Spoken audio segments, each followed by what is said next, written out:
Ashamar Kafune kabajamtoota hordoftoota miidiyaa madda nageenyaa kabajaaf jaalalli Oromummaa lafa jirtan maratti isin haa ga'u jecha oduu har'aaf qabannee dhihaanne isinitti muunkasifaana turana jersoo wallooti.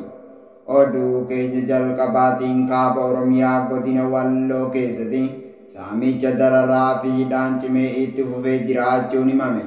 Fiinxaaleeyyiin Amaara hidhannoo guutuu Walloo keessatti qubsiifamte qabeenya qotee bulaa Oromoo saamuun alatti abaa'oo shaneedha jechuun dargaggoota Oromoo irratti reebicha akkaan hamaa ta'e geggeessaa jiraachuu hidhaatti guura jiraachuun beekame. Guutuun gabaasa kanaa akkatti aanutti isiniif dhiyaata. Hidhaa fi dararaan qotee bulaa Oromoo Walloo irratti raawwatamu cimee itti fufee jiraachuun himame. Kaaba Oromiyaa godina Walloo Aana Baatee keessatti saamicha hidhaa fi dararaan ilmaan Oromoo Walloo irratti raawwatamu cimee kan itti fufe ta'u jiraattonni onichaa madda nageenyaatti himaniiru. Guyyaa dheengadda maqaa duula ooppareeshinii geggeessine jedhuun hidhattoonni shiftaa Amaaraatiif kaabinoonni Aana Baatee ganda Maalkaa Luugoo jedhamudha kun uummata dararaa ergaa oolanii booda dargaggoo Ahmad Ali yookaan Sabaan Boona jedhamuun beekamu uleedhaan badii takka malee Oromummaa isaa qofaaf yakkuun reebicha guddaa ergaa irratti geggeessanii booda abaa'oo shaneedha jechuun hidhaatti ugguranii jiraachuu jiraattonni onichaa madda nageenyaatti himaniiru. Bareen maafiyaa Amaara kan mootummaa Bilxiginnaatiin deeggaraman hidhachiifaman ilmaan Oromoo Walloo dararu saamuu fi ajjeesuu aadeeffatte maqaa duula ooppareeshinii geggeessina jedhuun Aana Baatee keessatti mana qotee bulaa Oromoo sheenanii saamicha geggeessaa kan jiran ta'uu maddi nageenyaa odeeffateera. Hidhattoonni Amaara kunneen kan jibbaa Oromummaatiin guutaman yoo ta'u Aana Dawwee Harawaa fi Dawaa Caffaa keessatti dararaa guddaa uummata nagaa irratti raawwachaa jiraachuun dhaga'ame.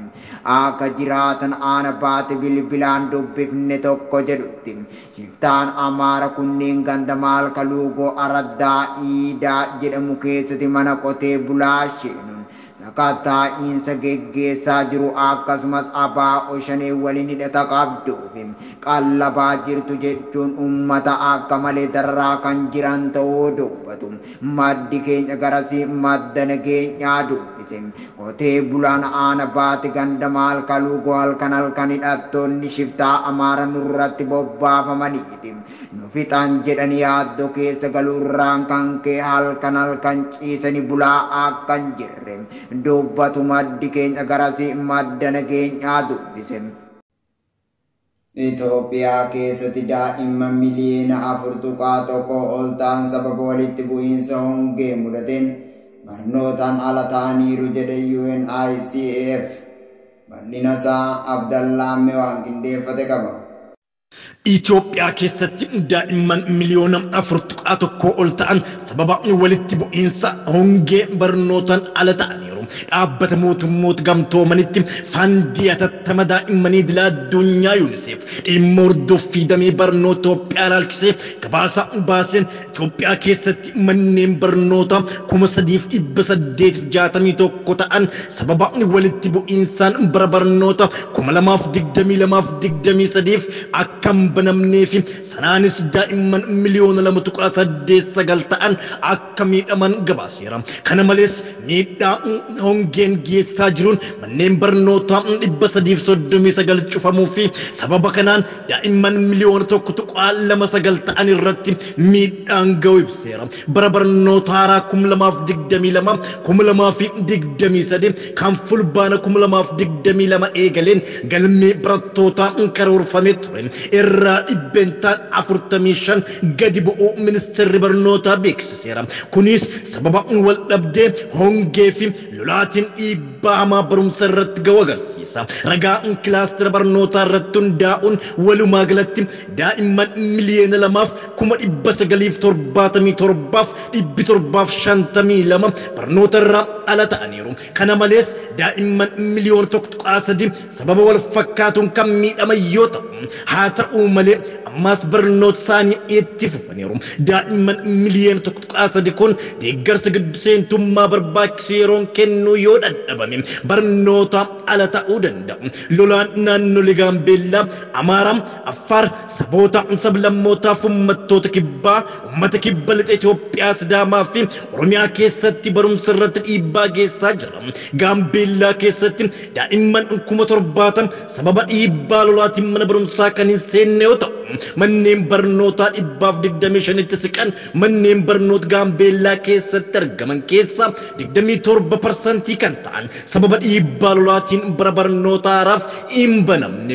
Barnoonni mirga daa'imma hundaati kan jedhe UNICEF. Kunis investimentii gaarii lubbuu daa'immanii baraaruu fi rakkoo hiyyummaa, beelaa, walqixxummaa dhabuu, jeequmsaaf tasgabbii dhabuu xumuruuf gochuu dandeenyudha jedhe. Barachuu bira darbee barnoonni galma namooma walii gala lubbuu baraaruu fi namoota baay'ee saaxilamoo ta'an eeguu kan deeggaru yoo ta'u, carraa egeree tasgabbaa'aa fi itti fufiinsa qabuun dhuunfaanis ta'ee hawaasa hunda keessatti nageenyaaf gumaachuu danda'a. Madda Addis Istaandardii. Mootummaan abbaa irree Abiyyi Ahmad lammiilee nagaa irratti haleellaa diroonii guyyaa har'aa geggeesseen namoonni hedduun dhumanii jiraachuun beekame. Godina Wallagga Lixaa aanaa Manasibu magaalaa Mandii jedhamuun beekamu keessatti mootummaan faashistii Abiyyi Ahmad haleellaa diroonii raawwachuun namoonni hedduun kan du'an yoo ta'u, hedduunis madaa'anii jiraachuun beekame. Bal'ina isaa Jamaal Mahammad waan qindeeffate qaba. Godina Wallagga Lixaa aanaa Manasibuu magaalaa Mandii jedhamuun beekamu keessatti murni maafiyaa Abiyyi Ahmad haleellaa diroonii raawwachuun lubbuun lammiilee nagaa akka baalaatti harca'ee jiraachuun dhaga'ame.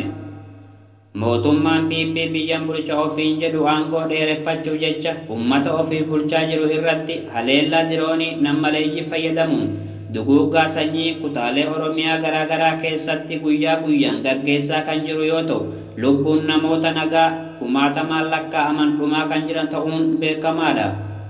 Haleellaan diroonii kun Oromiyaa godinaalee adda addaa fi aanaalee garaagaraa keessatti gaggeeffamaa kan jiru yoo ta'u, miidiyaalee gurguddoo haga miidiyaa hawaasummaa garaagaraatiin gabaafamaa jira. Guyyaa har'aa jechuun 9/9/2022 toora guyyaa kana irratti haleellaa diroonii nammaleeyyii fayyadamuun mootummaan impaayera Itoophiyaa kan jibba Oromummaatiin guutame Wallagga Lixaa aanaa Manasibuu magaalaa Mandii jedhamuun yaamamtu keessatti raawwatuun lubbuun namoota nagaa hedduun darbuu fi madaa'uun beekame. Akka xiinxaltoonni siyaasaa tokko tokko jechaa jiranitti mootummaan bilisiginnaa kufaatii irra jiru aangoo dheereffachuuf jecha gocha sanyii duguuggaa haa raawwatu malee lammiilee nagaa meeshaa maleeyyii ta'an irratti xiyyaara diroonii kaasuun kufaatii irra jiru mul'isa jedhu. Haaluma kanaan magaalaa Mandii ganda 02 irratti si'a 2 akka darbate maddeen miidiyaa madda nageenya garasii irraa mirkaneeffannee jirra. Eegaa kabajamtootaaf hordoftoota miidiyaa madda nageenyaa oduun har'aaf qabannee dhiyaanne kana gammaa daawwatanidha. Qophiilee madda nageenyaa kan daawwachuu barbaadan Tiwiitara keenyaa fi yuutuubii keenya ladakaasanii jecha waan nu waliin turtaniif galatooma.